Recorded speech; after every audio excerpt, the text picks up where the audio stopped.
Jemi duke afru edhe therrjeve të kurbaneve, e cila në realitet është prej adhurimeve të mëdha në dinin e fenë tonë. Allahu Azza wa Jalla tregon, thot Allahu Azza wa Jalla në Kur'an, fjala Allah Azza wa Jalla, "Kul inna salati wa nusuki." Thuaj Muhammed, tregoj atyre namazi dhe kurbani. Mufassirinët, komentatorët e Kuranit çka thonë? Shiko afërsimin njëri tjetrit me ibadetin. Është përmend namazi, pastaj kurbani. Domethënë një drejgje e njëjtë është namazi dhe kurbani. Ajeti tjetër, Allahu Azza wa Jalla thot: "Fasalli li rabbika wanhar."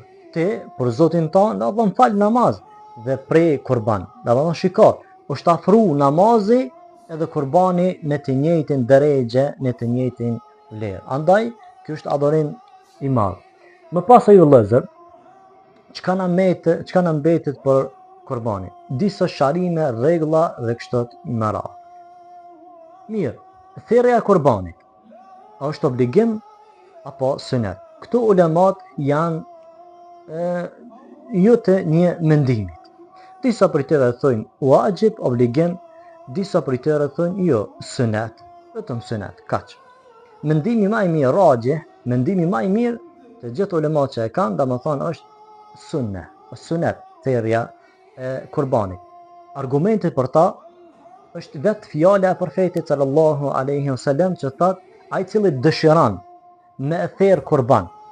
Atëherë këto ulemat thonë shiko, dëshira hen në sunetin e profetit. Do thonë ai cili dëshiron me praktiku një sunet, do me therr kurban. Ka një jetë me therr kurban e ka për qëllim dëshira, do thonë që hen në dëshirë hen suneti. Këto e kanë përgjedh ulemat, e kanë ngrej, domethënë dëshirën i dhe eradën, domethënë nëse dëshiron dëshirë. E në dëshirë ka thonë hen suneti, domethënë është për i suneteve therrja e kurbanit.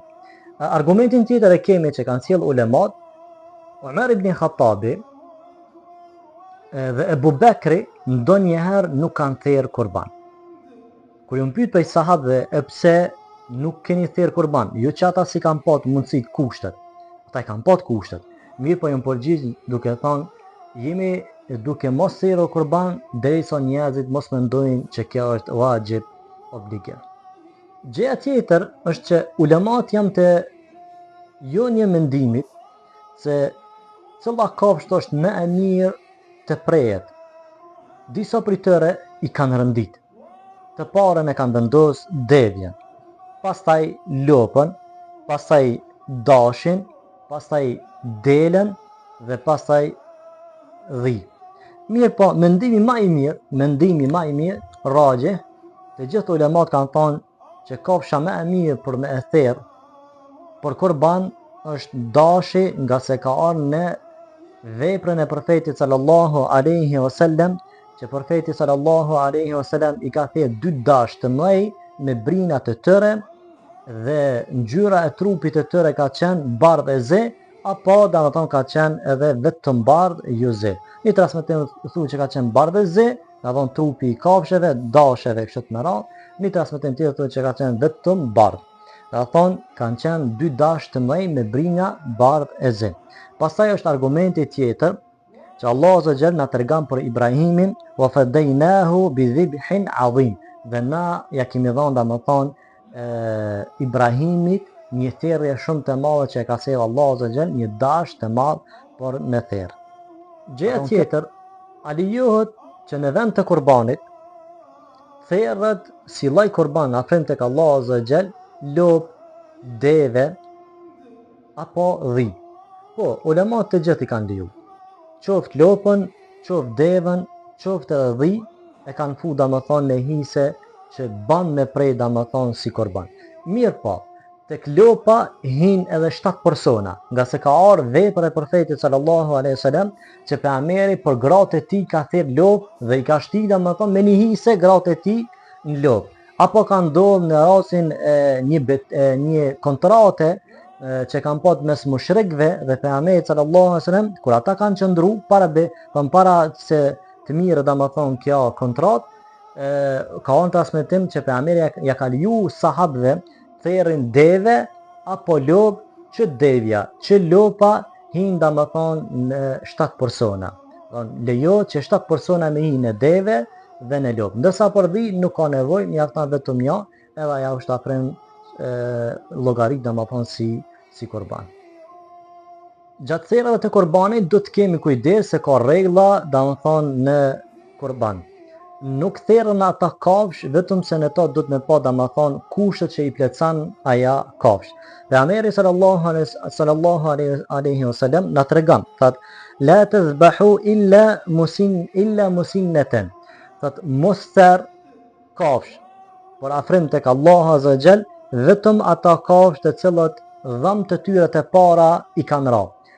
Simbas fjalës profetit sallallahu alaihi wasallam na nxjerrët rregullit të kafshët vitet e tyre që cilat na lejohet me therr ata. E para lopa 2 vite duke hi për tretën. Ama thonë nëse është lopa në vitin e tretë duke hy lejohet atë lopë me therr. Pastaj devja 5 vjet. Nëse ka bu devja 5 vjet, therrë domethënë aja devë.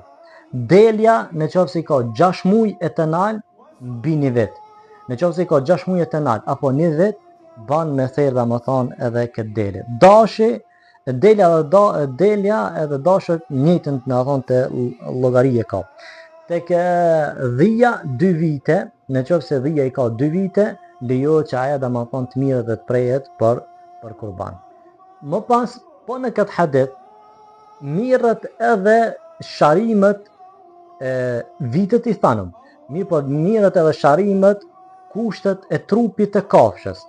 Se a ban aja therrët ajo, të shikohet. Pejgamberi sallallahu alaihi wasallam i ka dhënë disa fjalë kushtet domethënë kurbanit që mu pranu, që therrët kafsha pranohet si kurban. I ka thonë disa prej tyre. E para prej tyre ka thonë, nëse syri, njëra prej syrit të kafshëve është dëmtu apo nuk sheh mirë, apo e vren që është dëmtu syri i kafshët, nuk ban aja therrët të afrim si kurban, domethënë për Allahun azza wa xal. E dyta, nëse vrehet smundjet e saj, e vren që trupi i saj i kanë ra qimet, është e zajt, e vren që është e smut, domethënë kafsha nuk lejohet që aja të prehet për kurban.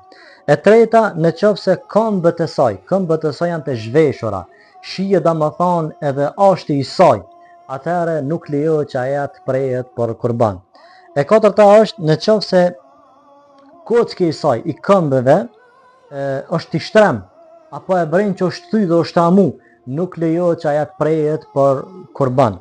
Dhe e pesta, nëse veshët e kurbanit apo veshët e kafshët janë të coptuara, të dëmtuara, aja nuk lejohet që të afrohet domethënë për kurban. Pra vëllezër, këta janë disa çështje rreth kurbanit dhe lutsmi Allahun azza wa xal që me therrët e kurbanit tjetë Allah azza wa xal i kënaqur me neve dhe tjetë pranueshëm këta kurbane ya Rabbel Alamin.